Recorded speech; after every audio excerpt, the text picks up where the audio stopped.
હવે તું હા કા નાખશું તું આટલા બધા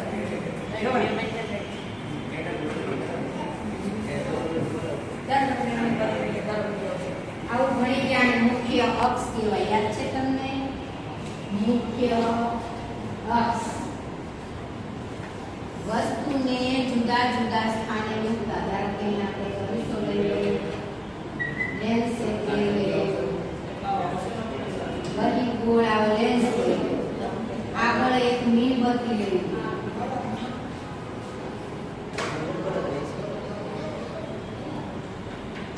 આ શું કહેવાય? વસ્તુ કહેવાય. આ છે લેન્સ. વસ્તુને જુદા જુદા સ્થાને મૂકતા.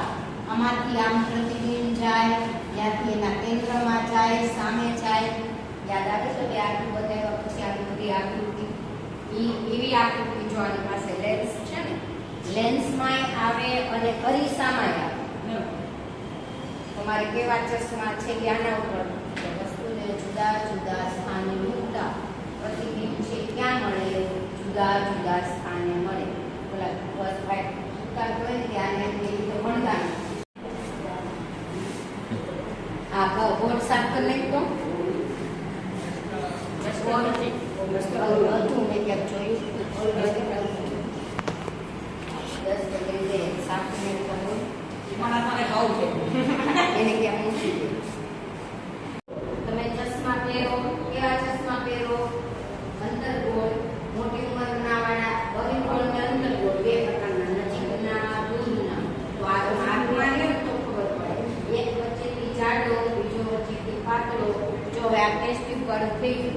હવે એમાં પીળો હતું ને એમાં જોવા કેવો કલર આવ્યો, એમાં જોવો કે કેવો બેઝ છે, પીએચ કેટલી છે આની, તો કલર આવ્યો 12 ને, તો 12 પીએચ છે, બેઝ છે.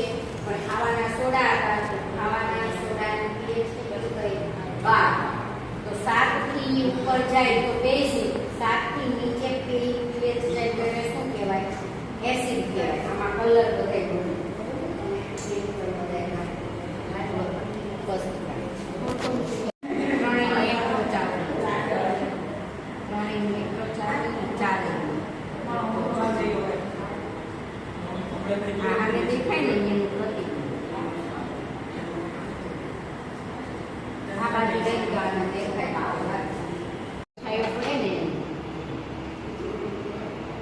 સામે દેખાય ને, સામે જો આ પ્રતિબિંબ દેખાય છે, પ્રતિબિંબ દેખાય ત્યાં તું રાખ ને ઉપરથી ચાલ ઓછા એનું પ્રતિબિંબ દેખાય ને તે એક લાઈનમાં પછી આ રાખ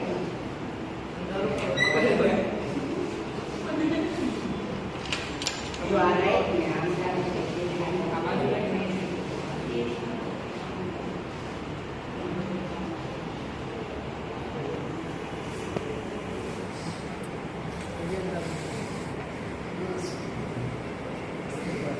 સ્ટોપ કરી દેજે કઈ